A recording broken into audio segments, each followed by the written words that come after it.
Ladies and gents, today is a very happy day for Institute H21 because we just got a delivery of a new book that we're launching tomorrow on Saturday at our symposium.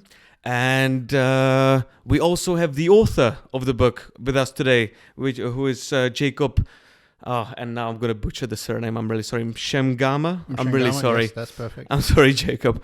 And the book is called Free Speech from Socrates to Social Media. Is that right? Yes, or svoboda projevo, as we say in Czech. Nice, exactly.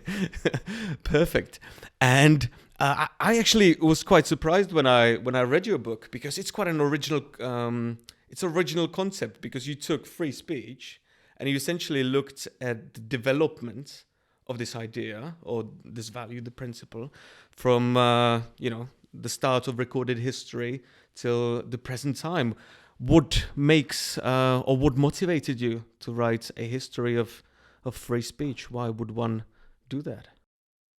Yeah, I think free speech is very often debated and contested, and I myself took free speech for granted, I think, for the vast part of my life, especially sort of my youth, living in Denmark, one of the freest, most secular liberal countries in the world.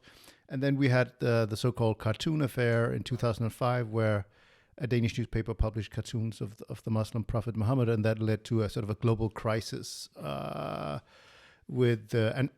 also happened was, not only were there sort of death threats and terrorist attempts to kill editors and journalists who had only used their pens and imaginations, it also sort of showed a divide, because you had people who had seen themselves as sort of the heirs of Enlightenment values, suddenly questioning the right to poke fun and question religion, because it was now seen as punching down on a vulnerable minority.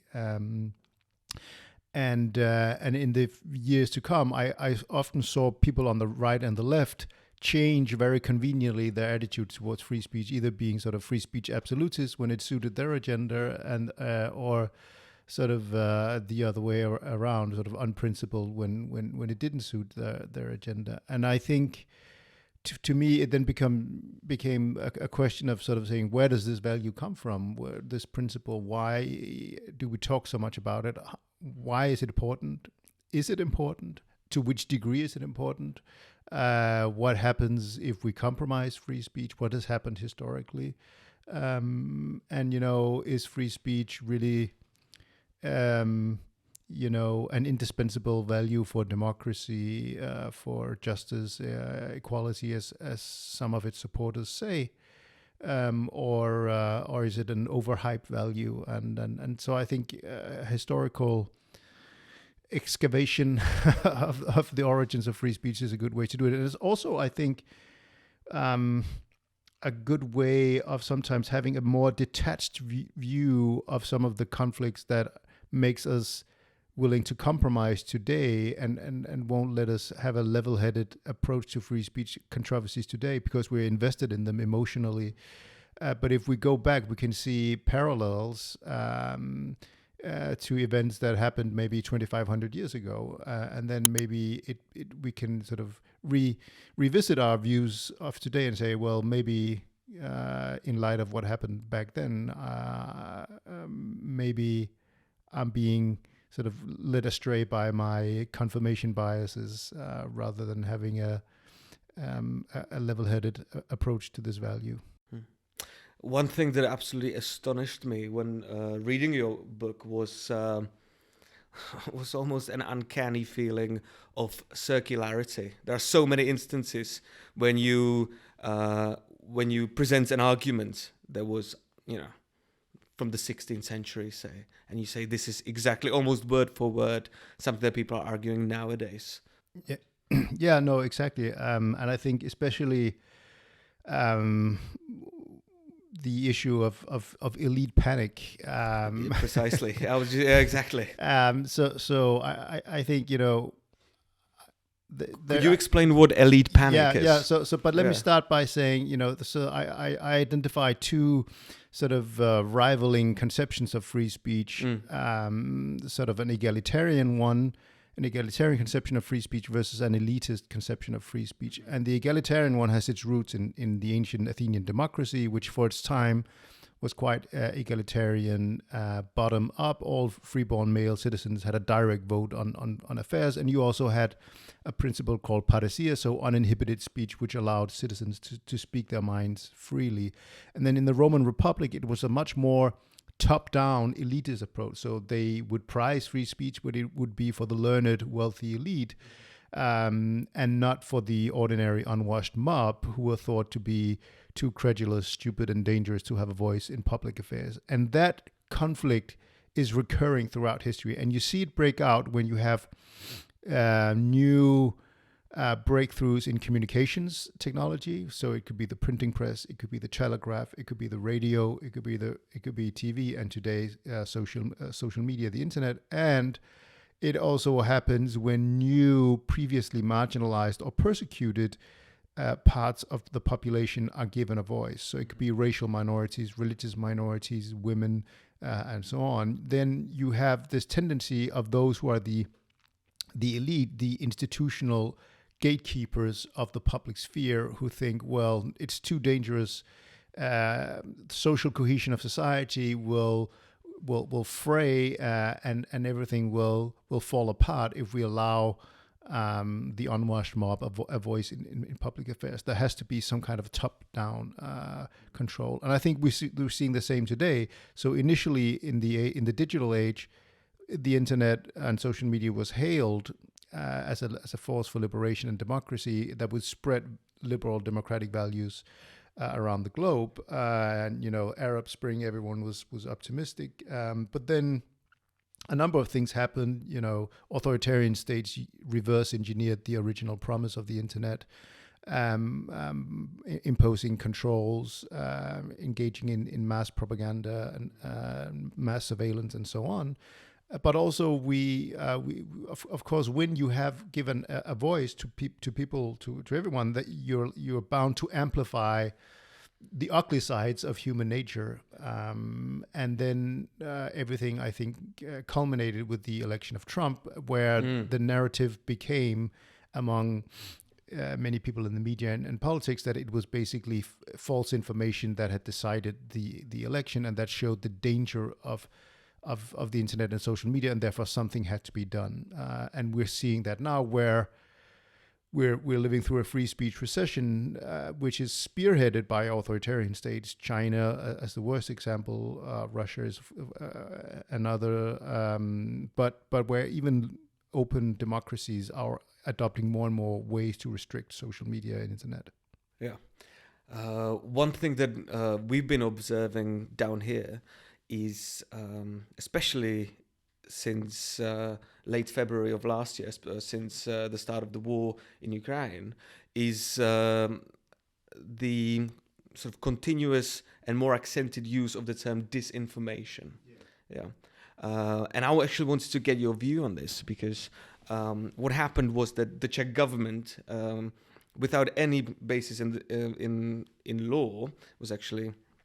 And then they blocked, I think it was 8 websites at first, which were deemed too dangerous because they were spreading dangerous disinformation. And there was no clear criterion as to what disinformation is. It was often, people used this sort of vague term called the disinformational narrative, right? Often based in factual information, but sort of drawing false or misleading abstractions, and we were frankly quite astonished, because we thought that surely nobody has a patent when it comes to what the truth will turn out to be later on when we have more information. And all of a sudden we saw this very vague definition of something that was deemed very dangerous for the public eye, that was being openly criticized and even banned, using the repressive power of the state. And it quite worries me. What do you say when people say, free speech, everything is fine. I'm a liberal. However, I do not support disinformation because disinformation is just too dangerous, right? Free speech is not disinformation, you know. Yeah, no, but and again, that's one of the oldest things. You know, you go back to when Christianity became the state religion of the Roman Empire. Then it was heresy, right? And for a very long time, the fight against heresy was basically the Christian version of fake news laws, right? Yeah. There's one version of Christianity which is the truth, and all others have to be persecuted. And then later on, you know, you see it with lots of rulers, monarchs, but also later on democratic states. And what I think worries me is that, you know, the Czech, you might have adopted your national laws, but the European Union has also banned a number of Russian state sponsored media outlets. Russia Today, I think, and Sputnik. Yeah. And not only, you know, one thing is to take away their license from broadcasting, but it actually means that you cannot, as a citizen, share content from RT and Sputnik. So even if I disagree, and for the record, I vehemently disagree with the narrative of Sputnik and RT, which I don't think has much to do with sort of classic journalism. But even if I want to disagree with it, I in principle I can't, because social media companies are supposed to take it away. And I think, you know, in a country, you know, I'm not an expert on Czech history, but I've studied enough of the repression that took place in this country to know that sort of very vague laws and all over the Soviet bloc that were adopted for quote unquote good reasons, you know, to fight fascism, for instance, but also sort of to protect the truth and state institutions.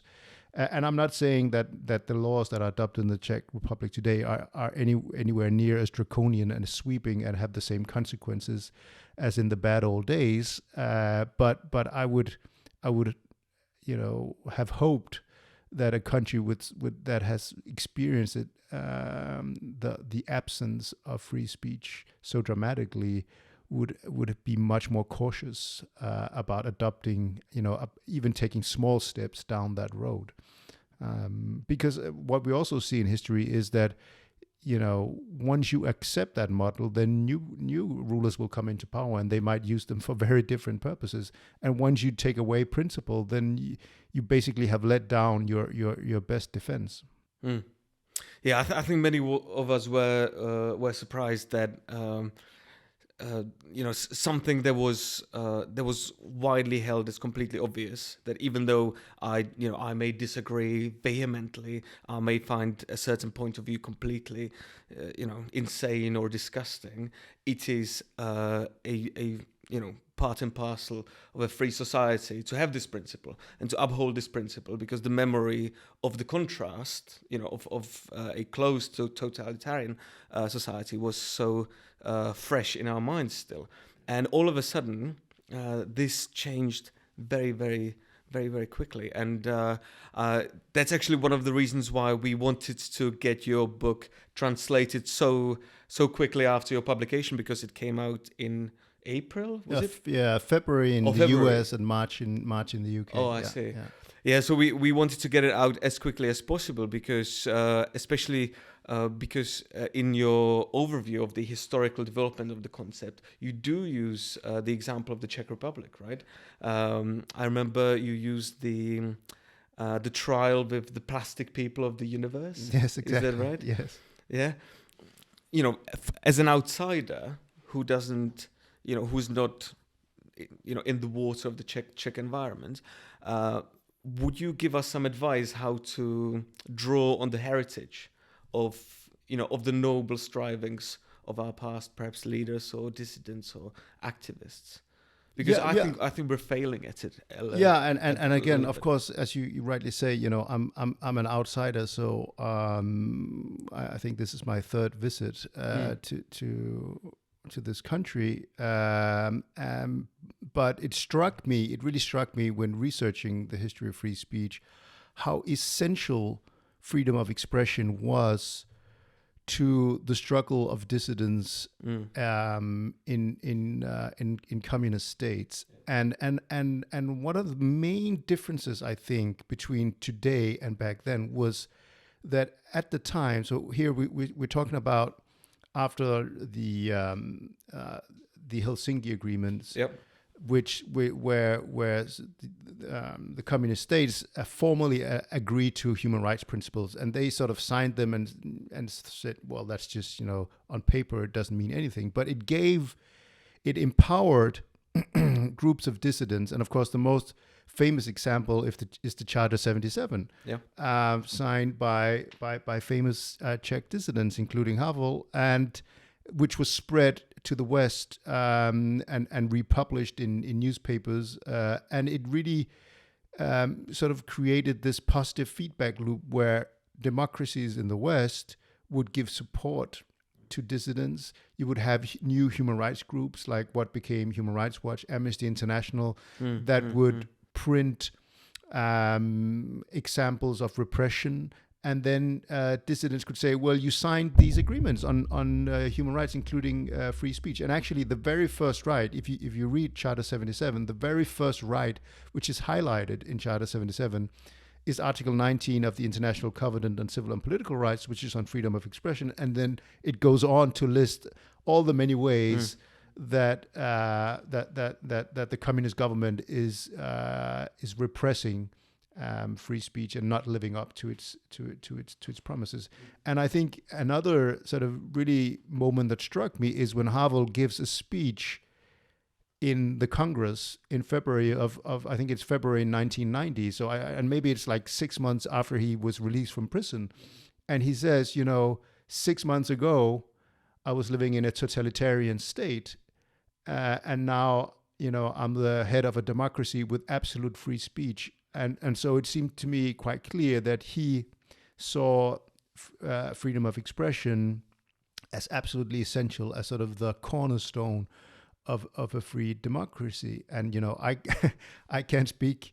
I don't know what Havel would say about these laws today, obviously, but it seems to me that the spirit that he embodied would be very suspicious of sort of reviving attempts, even if not as far-reaching as those that he and his comrades suffered under. Yeah, it's. I remember we were discussing the topic a couple of weeks ago with a bunch of friends of mine, and often when we think about the totalitarian past, we do think of it as a sort of often the image is the Hollywood version. You've got these sort of very nasty totalitarians that are always beating somebody up, and they don't use any systems of law, any systems of justification, and so on.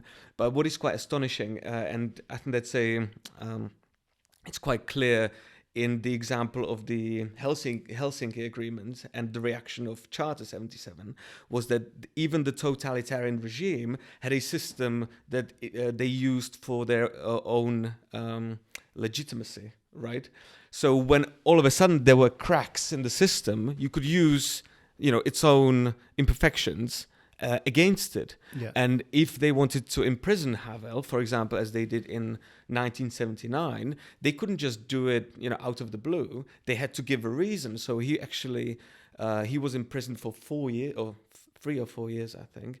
And it was because of his subversive activity against the Republic. So it was very similar to the sort of disinformation argument that is given today, right? Yeah. We can't allow this sort of information because it undermines the stability of the state. It undermines the stability of the democracy. And it gives me chills that people say it with no hint of irony. Yeah. And you're absolutely right. And also, if you look at the arguments that the Soviets used on trying to sort of say, well, okay, we can agree on human rights principles, including more openness, but there's no way we can tolerate racism, fascism, slanders, and propaganda. Sort of the very sort of reasons that Western democracies today are using to justify crackdowns. Again, not to draw sort of a false analogy, because fortunately, still in Western European the member states of most of the member states of the European Union, you can have a vibrant political debate. You don't go to prison for criticizing the opposition. Some member states have adopted more clever ways to undermine free speech. But it's ironical that those and it's also, when you look at the adoption of human rights conventions, well, it was actually the Soviet Union that was behind the idea that hate speech there should be an obligation to prohibit hate speech. They also tried to do it with disinformation and propaganda, and Western states were very, very skeptical. And so that, I think that history has just been forgotten. It's fascinating, because that was my last question, and I would actually let's reiterate it, because I think very few people actually know about this. So if I remember correctly, what you're saying is that one of the first people who proposed hate speech laws and wanted to actually include it in the United Nations Charter, right? Is that right? Yeah, the Universal Declaration. Yeah, the Universal Declaration of Human Rights was the Soviet Union. Yeah. That is quite surprising. I mean, that was certainly surprising to me when I first read it. Yeah, no, and if we go back to the 1936 Soviet Constitution, then Article 123 says that incitement to hatred and so on shall be punishable by law. And so the Soviets tried to copy paste that into the Universal Declaration, and then at the time Western democracies pushed back, and there was no explicit obligation to prohibit. But then the legally binding International Covenant on Civil Political Rights, the Soviet Union managed to convince a number of newly liberated colonial states to support that agenda. And maybe you can understand why, because a number of Western states, like the UK, for instance, had actually used censorship in quite a racist manner as when they were colonial masters. So that also showed that the Western support for free speech could be undermined by Western states' own hypocrisy when it came to free speech. But I think it's sad to see that Western democracies today put so much emphasis on fighting hate speech and disinformation through repression. I read today an article in the New York Times about the German approach to hate speech, where they now do raids. So if you write something hateful online on Facebook, the police might knock on your door. Yeah, and come and confiscate your laptop and your phone. And this can be something insulting you wrote about a politician. And that, I think, is also something that should maybe cause Germans to think, are we maybe going in the wrong direction? Yeah. That is true. That is true. Also, given, as you quite rightly point out in your book, the whole argument about had only we had hate speech laws in the 1930s, there would be no Hitler. That's a fallacy, right? Yeah, the Weimar fallacy. So and again, I don't want to sort of try to explain the collapse of the Weimar Republic. I'm sorry, I'm just thinking about the poor Germans. Yeah, and the rise of Nazism through the prism of free speech and censorship. Many other and more important factors were at play. But it's true that one of the main reasons why European democracies are apprehensive about hate speech is the understandable reason that fascists came into power through democratic means, even if the Nazis never gained an outright majority, and then used democracy to abolish it and establish. But what is lacking from this story is that the Weimar Republic had very speech repressive laws. So censorship of the radio, no room for Nazis or communists, administrative banning of newspapers, including Nazi newspapers. Several leading Nazi officials, including some of the most anti-Semitic ones, were sent to prison. Hitler was banned from speaking in several länder. And I think most damning was that these emergency laws and even the emergency provision of the Weimar Constitution was used by the Nazis to, these emergency measures that were meant to protect democracy were used by the Nazis to abolish democracy, so to suspend civil liberties, including freedom of expression, association, due process, and sort of pave the way for eliminating all political enemies and creating a one-party state. So that, to me, suggests that this idea that you need a militant democracy is wrong. And what is interesting is also that after the Second World War, if you look at countries like Romania, Bulgaria, and Hungary, they entered into peace treaty with the Allies. And these peace treaties all had provisions that said that these countries had to ban their fascist parties, and also to suppress new movements and groups that would endanger democracy. And these provisions were cynically used by communist states to arrest and suppress all opponents, even as early as sort of the late 40s and into the 50s, and then the Soviet Union, as they did at the UN, would say, and its allies would say, well, we're just doing what's in the peace treaties. When we send social democrats and liberals into prison, it's because they're fascist. Because if you're against communism, you're a fascist. So that's why I think it's not just an abstract theoretical proposition to be in favor of strong principled free speech. Is actually based on pretty robust, concrete historical lessons, and some of them from quite recent past. Yeah. Coming back to the Soviet proposal of the introduction of hate speech laws, I remember that there was quite a keen instinct to see the hidden threat or the hidden demon inside the sort of superficially nice proposal, because who likes hate? Nobody likes hate, right? But back in the day, I think it was most vocally represented via Eleanor Roosevelt, right? We had the instinct and we knew that this is something that we should be very careful about and we shouldn't really meddle with. So I take this example and then I contrast it with what's happening right now. And I really do wonder what changed.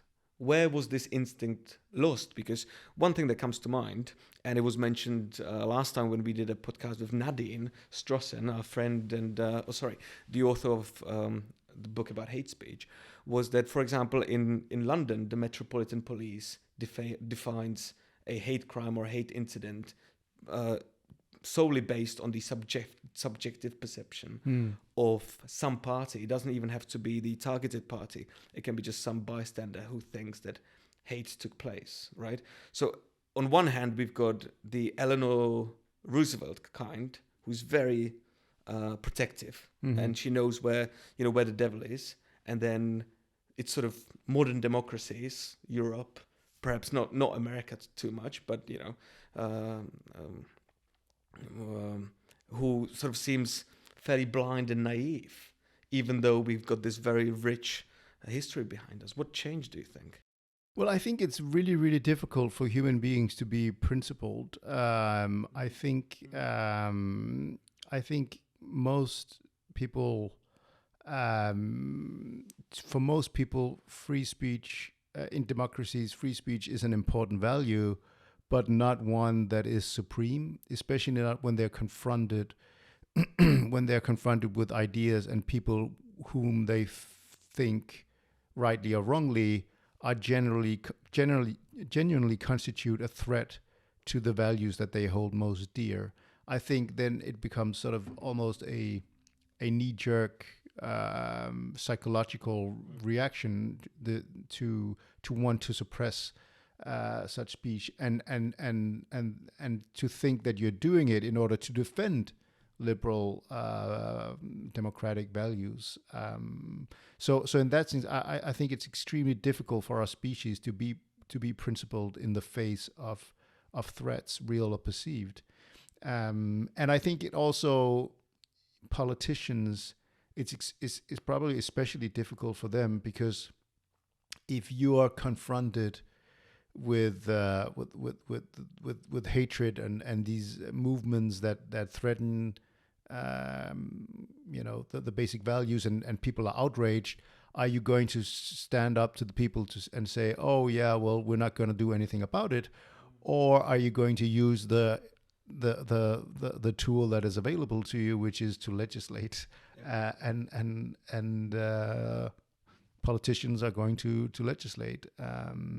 So I think a number of reasons for that. And then I think, there's also this, tendency to think, you know that you yourself, you're in favor of democracy, and so you'll only use it for good purposes. And you don't think that you yourself could be tempted to abuse these measures, and you don't think ahead and think, well, maybe someone will come after me who doesn't share my commitment to democracy to the same degree, and that person or that movement might use it to undermine democracy. So I think those are parts of the explanation. Yeah. I like the idea that you always have to think about not only what you would do, but also who will come after you, right? Because it might be something that you don't like at all, and he will use the tools that you left behind. And if, disinformation or hate is defined vaguely, then anything can go. Exactly, and that's what we saw with the Weimar Republic. That's right, yeah. And it's something that we've seen even in the United States. There were this investigatory body set up by Congress to look at fascism and Nazism, and it very quickly turned into a sort of a vehicle for anti-communism, a witch hunt for communists. So that is certainly something that we've seen again and again throughout history. Mm-hmm. Do you think that the internet changed anything about the basic argument for free speech? Because one thing that we get quite often is that because this is the final book in a trilogy that we're publishing on free speech. The first one was John Stuart Mill's on liberty. The second one was Hate by Nadine, and now yours is the sort of the crown jewel of the trio, the most extensive and the most sort of contemporary bit.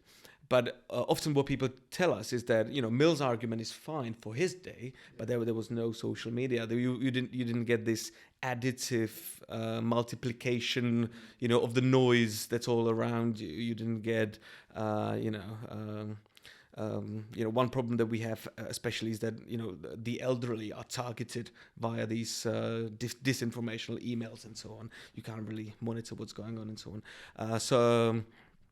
So a lot of people would say the context change, the principles are nice and everything, but it doesn't really matter because we need to be practical, right? Yeah. If lest we lose our democracy. Yeah.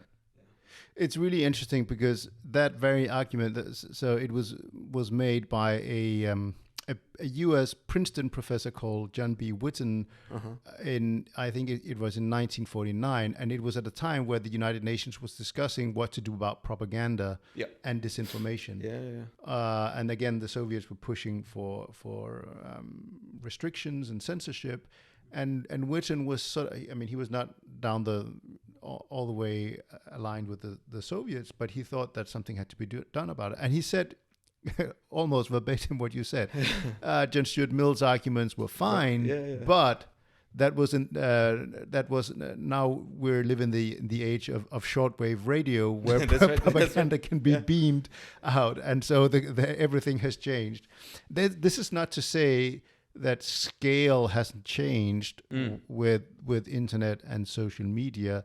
So I think that certainly it has wrought about changes, but I still think to a very large degree, many of the principles are the same, and especially, and I probably think that it has, if anything, the consequences of legislating have become much more widespread. So we see, for instance, Germany adopted a law in 2017 obliging social media companies to remove manifestly illegal content within 24 hours or risk fines of up to 50 million euros. Now, that law has been copy-pasted by Turkey, by Russia, by Belarus, and other authoritarian states, who would, of course, have used censorship anyways, but it has given them some kind of legitimacy. So it's sort of the reverse of the Helsinki process. That's right. That's right. So instead of democracies sort of helping to tear down the walls of censorship, they're building them up. But also, I think a lot of legislators are quite naive about the internet, and they risk they risk creating a more fragmented internet, and they risk doing more harm for those that need a free and open internet the most, namely dissidents living in countries with state-sponsored censorship and propaganda. But even today, since the Ukraine war, for instance, I'm become addicted to going to Telegram and following sort of these Russian crazy military bloggers who are in favor of genocide of Ukraine, just to see what's going on. And even though some of that content is appalling, I think it's really important that we in the West get what's going on in the minds of people, and also sometimes it can help you corroborate war crimes or human rights violations. I think it would be very interesting to would the Holocaust have been possible in the age of social media and satellites, for instance? Would it have been possible for a state to transport millions of people on railroads? If people had smartphones connected to the internet, where you would see clips of Jews being herded into wagons, where you could geolocate satellite images of death camps and all. So I think we have a tendency to focus on the dark sides of online speech, which have been amplified, and there are harms and costs of free speech. That is, I think that is true and undeniable. But we tend to take all the benefits for granted, and we're happy to sort of chip away at all the benefits that we take for granted in order to try elusively to fight the dark sides and the harms and costs. But free speech comes with harms and costs. That is just unavoidable. You cannot have a perfect environment, and partly because we just don't agree where the red lines are. So if you ask people in various countries where the line should be drawn, they're likely to disagree. And even within countries, if you ask people in the Czech Republic about certain limits on free speech, certain segments of the population will say, well, no, should you be able to burn the Czech flag, for instance? Yeah. I'm sure a large segment of the population would say absolutely not, and others would say no, that's part of free speech. I think we're fairly heretical here. We're a very heretical nation, I would say. Okay. Yeah. Which, by the way, is changing. This is a strange thing. I think the Pew Research Group, I think about 10, 15 years ago, they did a comparison between countries when it comes to the amount of moralizing. Like, for example, I don't know, like premarital sex or infidelity or like burning a Czech flag or something, like all these like moral issues, potentially moral issues, like like think of Jonathan Haidt, like his kind of scale. And the Czech Republic came out like number one when it came to like people just not caring about anything. It seems like you're also less religious than many other. I think we're the most I don't know if most atheistic country, but at least like I think the smallest number of people who subscribe to the sort of traditional faiths. Like there's a lot of like auras and energies and crystals and like belief in these strange things, but a lot of people I think one Czech theologian actually, he called it somethingism. I think that's the most common Czech faith. Like people say that they believe in something, but they don't know what it is. That's a great term. And you don't really get blasphemy in somethingism because nobody really knows how to insult it. Exactly. And certainly no heresy. Exactly. But interestingly enough, I think this trend is getting reversed, right? So for some reason, it's getting more rigid, I would say. And it is worrying. Even, for example, the Czech flag, I would say 10 years ago, nobody would care. Like, or very few people would care. Nowadays, for some reason, it is very, very touchy-feely. Like, it's almost as if people are sort of clinging into these newly found tribes, in face, which to me as a psychologist, it makes sense because in face of uncertainty, you do want to have a more rigid frame of reference, and it becomes more important if you're threatened. But yeah, it's a development that I don't see, that I do not cherish, to say the least. Yeah. You mentioned the German law regarding social media, and quite recently there was a big splash made by the European Union regarding the Digital Services Act. Yeah. What is your take on that? Yeah, I think there are aspects of it that might be good, sort of more transparency and so on, which because there's no doubt that in the age of centralized mega platforms, there is a huge degree of power, practical power over free speech for private actors. But I don't think the solution is to create these top-down centralized rules with notice and takedown systems. So my organization has done a bit of research that heavily suggests that actually a lot more laws that require the removal of illegal or harmful content means that a lot of legal content is being removed, and I think that's just unavoidable, so I think that sorry to jump in, but I think this is quite important, and I read the studies. And it's not only that a lot of legal content is removed, but the numbers are completely different, right? Yeah. When you compare illegal content, sort of questionable content, and legal content, do you have the numbers in mind? I don't think I have, but so we did one study of comments that were deleted on Danish media outlets, and I think it showed that something like 6% of comments were deleted, but only 1% of the 6% were illegal comments, so the rest were sort of perfectly legal. And then we did another study of comments that were left up on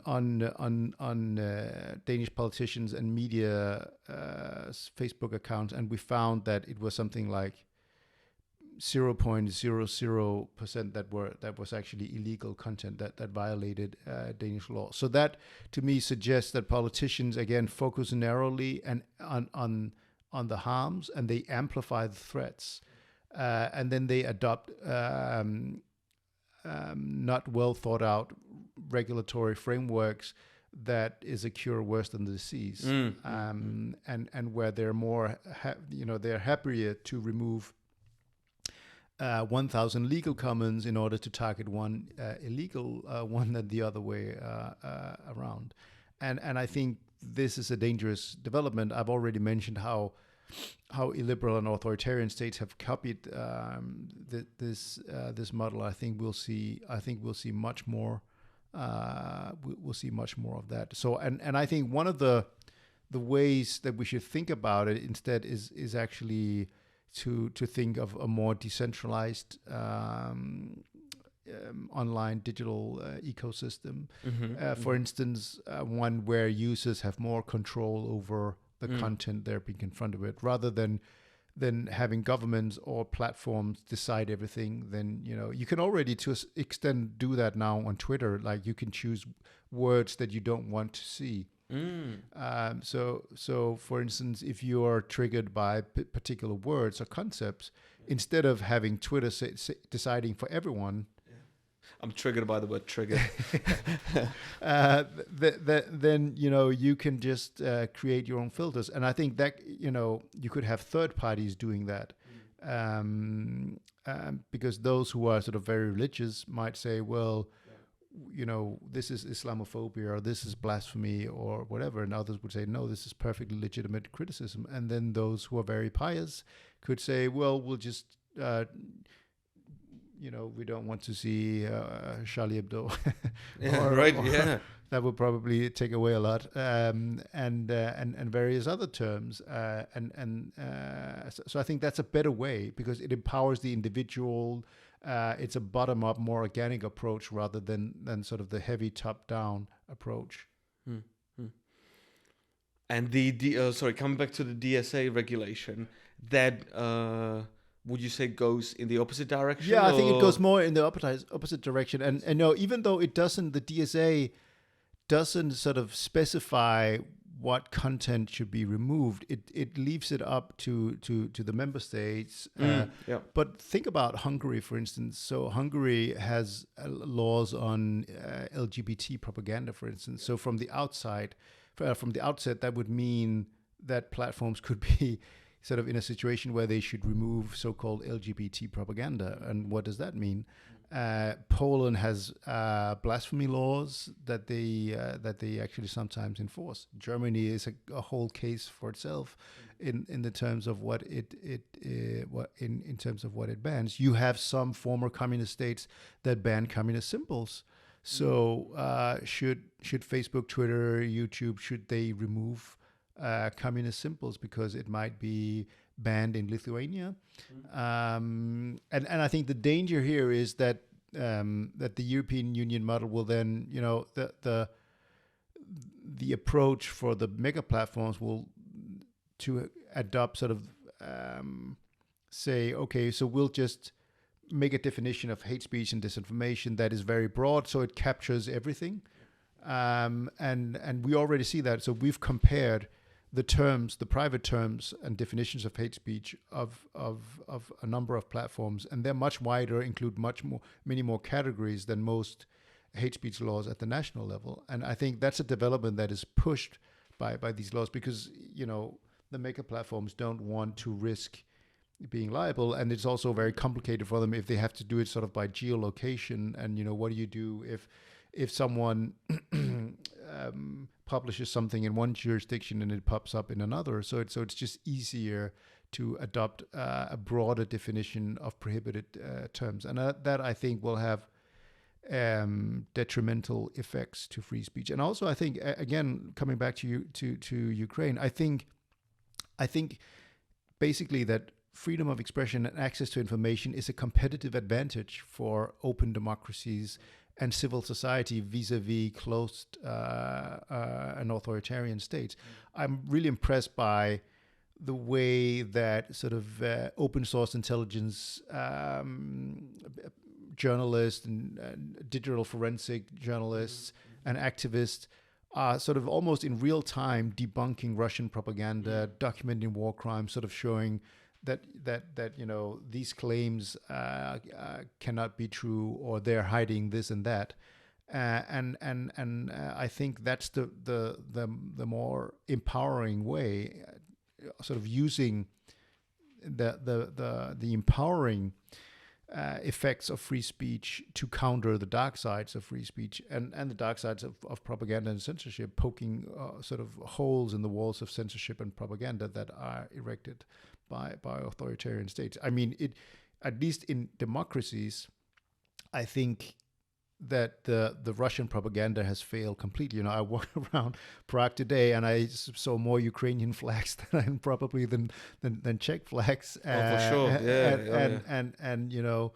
and of course that it might not be it's not the same story all around the world.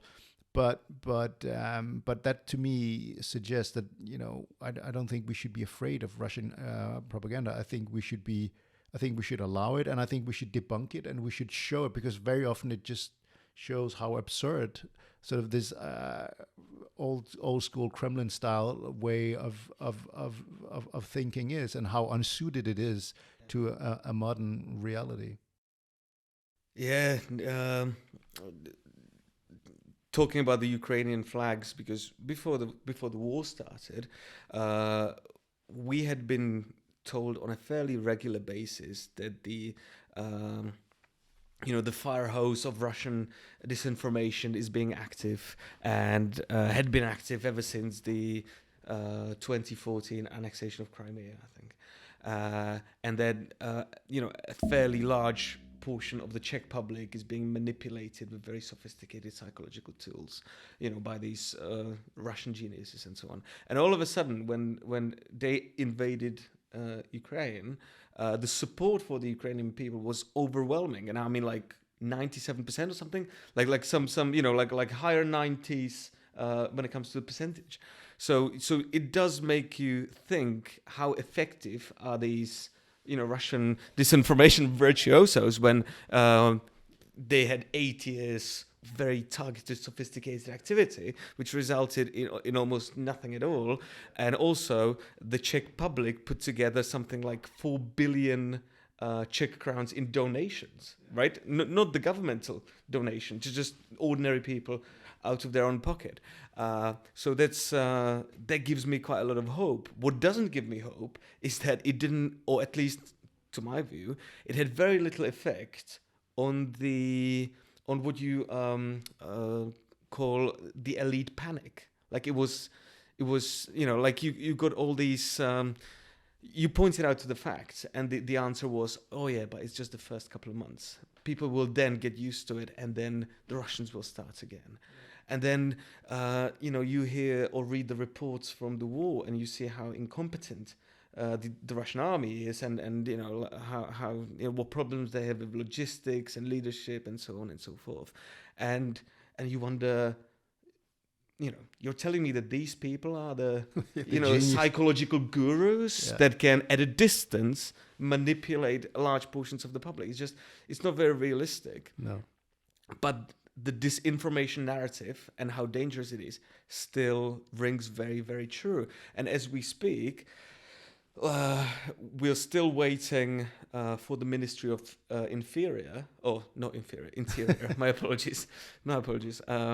Ministry of Interior to publish their proposal for a law that is supposed to fight disinformation. Yeah. Right. And from the signs that we've been collecting, it seems like it's going to be very vague. It's going to be at a discretion of some expert group on safety of the country, and it sounds very, very, again, I don't want to draw parallels with the dark past of the totalitarian times, but it does seem, like a bit like the argumentation that put Havel behind bars. Yeah. So no, I agree, and it's this. I think it's really, really difficult for elite institutions and seats of authority, and this is, I think this is probably one of the effects of social media that is difficult to deny, is that it has eroded institutional authority to a much larger degree than before, constantly subjecting authority to scrutiny, and sort of in ways that make decision makers and institutions seem more incompetent than maybe they are, at least in functioning countries, and so it has maybe exacerbated a plummeting of trust, and but I think I think to a certain degree this was inevitable, because we're still sort of trying to figure out the digital age according to sort of mental modes and institutions and cultures of the analog age. Yeah. And I think, it will take time to readjust. I think to a certain degree we might, this is the best case scenario, is that we'll look back at all these laws and all this panic about the internet and social media in the same way that we look at the way that people were threatening, were fretting about newspapers and pamphlets, because when the printing press puts something out, it must be true, and when they read this, everyone will be, or the radio and so on. So that's the best case. That's the best case scenario. But I think it's also extremely important that we work on the underlying issues, like creating trust, creating more responsive democratic institutions that actually cater to the needs of people, and that use technology in a way to foster cooperation and trust, and solutions, and practical solutions that make life better for people, and that we haven't bridged that gap yet. Yeah. I know you guys are working on it. So, well, we're getting your book out, so hopefully that will work. And I do completely agree that it is a problem, and maybe we're just in this adjustment period that we need to go through, which won't be very pleasant. And I do see a little bit of development where people don't pay. I think people pay less attention to what is written on the internet. People are a bit more sort of understanding towards, the high definition of scrutiny that people are always under. Perhaps less so than 5 years ago. Yeah, no, so I hope maybe so. We need to develop a sort of a more stoic attitude towards social media. You don't have to care about what someone writes on Twitter, and you don't.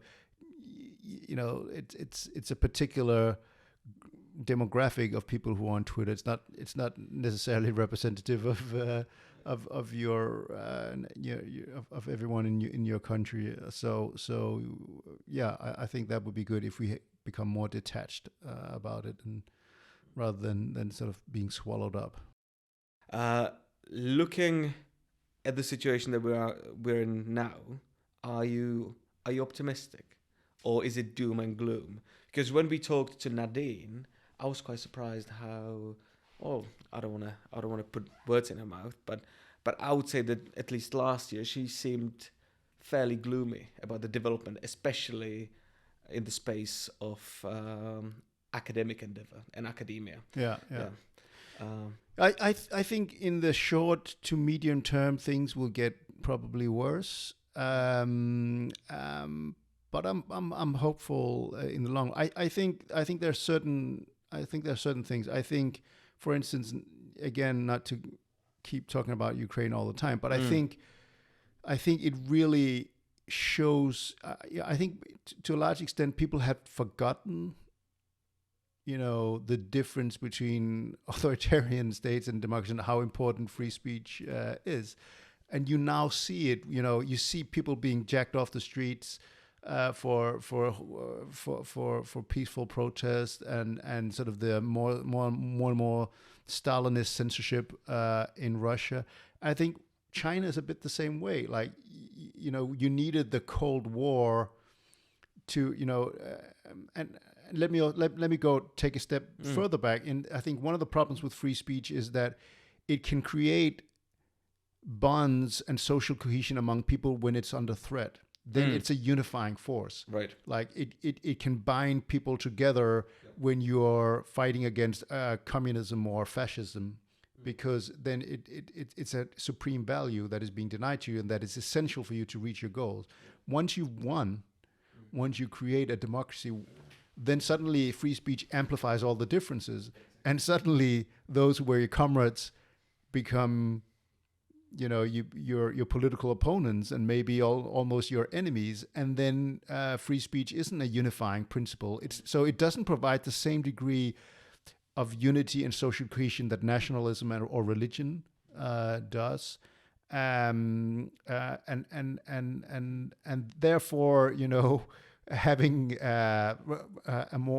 even more authoritarian Russia and sort of China's extreme measures to censorship and surveillance might help us rediscover the value of free speech and say, we actually can't take it for granted. It is what sets us apart. It's not just this abstract principle that we talk about. It has real meaning and significance. Every day in democratic societies, we say things, watch things that would put us in prison in many countries around the world. and the reason that we can go on and do so is because we have a commitment to free speech, and we need to be vigilant about it. Yeah, well, I certainly hope that it will work, because the war in Ukraine, it's such a salient topic now. We can't avoid it. But in March, it was so interesting because down here we had the whole issue of the banning of the websites that were supposedly spreading Russian disinformation. And then the same week, the Russian Duma passed a law that would send you to prison for 15 years for spreading dangerous disinformation, like almost the same wording. I think the Russian officials, in fact, use the European wording to highlight how similar we are and how hypocritical are those, European so-called Democrats, right? And it didn't really work. The contrast didn't really work, and I'm hopeful that it will start working soon. Or worst case scenario is that we'll have to go through some decades of authoritarian, and then we'll have a great revolution, good party, and then we can sort of repeat the cycle every. That's blasphemy. One thing that I wanted to mention when we were discussing, I don't know what it was now, but. I think it was the sort of the content that you find on the internet, which often is quite strange, kooky, even disgusting, revolting, and so on. And I know that perhaps the switch that I'm waiting for in the culture at large is that people still, the people who support democracy and don't like, authoritarians and so on, they still use the argument, when they read something repulsive, they say the sentence, this kind of message doesn't belong to democracy. And I think perhaps we should switch and say, in fact, it does. I think, the democratic system means that you allow, the cookie, the strange, the disgusting, the revolting bits, as well as the good ones, right? And we absolutely have to have a conception of free speech, where we accept and where we say, it's part of the cost. Yeah. You will be confronted, especially in a digital age, you will be confronted with not nice things that you vehemently disagree with, that disgust you, that horrifies you. That's part and parcel of free speech. You can't have free speech without it. The alternative is to have the appointed guardians to decide what is right and wrong on your behalf. And of course, if you happen to be a member of the same party or ideology of those appointed guardians, then maybe it'll work out for you. But if you're not, then it's not a great system. And in a democracy, not everyone is going to, which after all is built on pluralism. Then not everyone can be a member of the same party as the appointed guardians. Yeah. I think there was something that Fleming Rose, I think he was the editor. Yeah, he was the editor who commissioned the cartoons. Yeah, that's right. He's got the book Tyranny of Silence, I think. Yeah, and I think that's one of the points that he makes. He said, I mean, there's no kumbaya version here. We can't opt for, the sort of love and peace version. There's only very noisy but free, or more and more repressive. Yeah. But in fact, in the long run, stale and uniform and. I mean, and I think we have. In fact, I think when we think about the history of free speech, I think any reasonable conclusion would be that free speech is actually the antithesis of violence, right? So Jan Hus was burned for his heretical views. Today, if you were to share, if someone in the Czech Republic held the views of Jan Hus, no one would care, right? And why is that? It's because we become accustomed to views that we previously thought were so dangerous, so outlandish, that we had to persecute each other for them. And that's the same, today, if Denmark is a Lutheran country.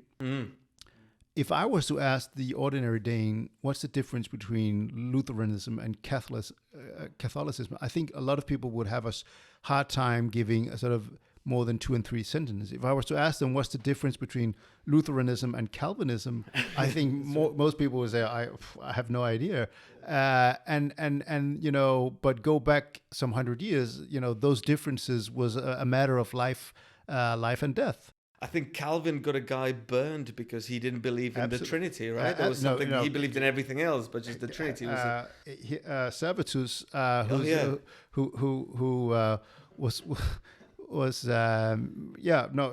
Calvin was an extremely intolerant and unpleasant man, I have to say, who built sort of a theocratic state in Geneva. Uh-huh. And Luther, you know, in many, you know, he believed in the death penalty for blasphemers, so which is ironic, right? It's you know, I think Luther contributed greatly to the development of freedom of conscience and free speech, but you know, it was the unintended consequences. It was certainly not, you know, if Martin Luther was sort of awoken from the dead and taken to Lutheran countries like Denmark, Norway, Sweden, and Finland today, he would be horrified. You know, these are the most liberal secular countries in the world. That was certainly not what he had intended. But you know, he first of all, he used the printing press like no one else. He would have 1 billion followers on Twitter, like if he was alive today, and also like when he stressed the importance of teaching the ordinary people to read and write, not because he wanted them to have heterodox ideas, but because he said he had found the truth, right? The Catholic Church had corrupted Christianity. Here was the true Christianity, his version, and that was you needed the access to the Bible to get that truth for yourself. And what happens is when you democratize access to information, not everyone is going to have the same idea. Lots of different ideas, and that's when he sort of turns around and becomes very intolerant because, wow, now everything is getting out of the hand. Peasants are starting to think that they can revolt against their masters. Anabaptists are having crazy ideas about, you know, adult baptism and all these. There's an alphabet soup of Protestant sects, and that was not what I intended. But it was a crucial development towards you know, what will come later, and free speech, even though that was not what he intended, and even though that was certainly not the immediate outcome, because it was a very bloody and disruptive period that led to warfare and persecution on a large scale. Yeah. Oh, just listening to brings me back to when I was reading your book. And I think that's a good point to finish the podcast. And I would really wholeheartedly recommend to everybody who's listening to get Jacob's book, because it is a fascinating read. And I think it's very important as well. And also, what I would really like to stress, you know, one of the, I think, fantastic advantages of the book is that it doesn't only look at the legislation, but it also strives, I would say, to cultivate the culture of free speech, right? Sort of to give it the continuation, the story of free speech, and how it is, in fact, a story of humanity's triumph and progress. Is that? Yeah, no, you know, it's a great experiment. I think it's been a very positive and benign experiment. There's no telling what that it will always be so, and what will happen in the future. And I very much agree with you that the culture of free speech is ultimately the most important safeguard for a thriving, healthy climate of free speech, is that each one of us is committed to viewing tolerance of social dissent as something to be treasured, rather than viewing it as a threat. Yeah. Well, once again, thank you so much. Thank you for coming, for agreeing to do this podcast.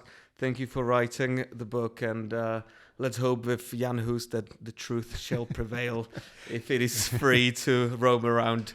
So many thanks. Thank you so much, and thank you for translating and having me on. It's a great. I'm very proud to be holding this Czech version. So thank you so much. Fantastic.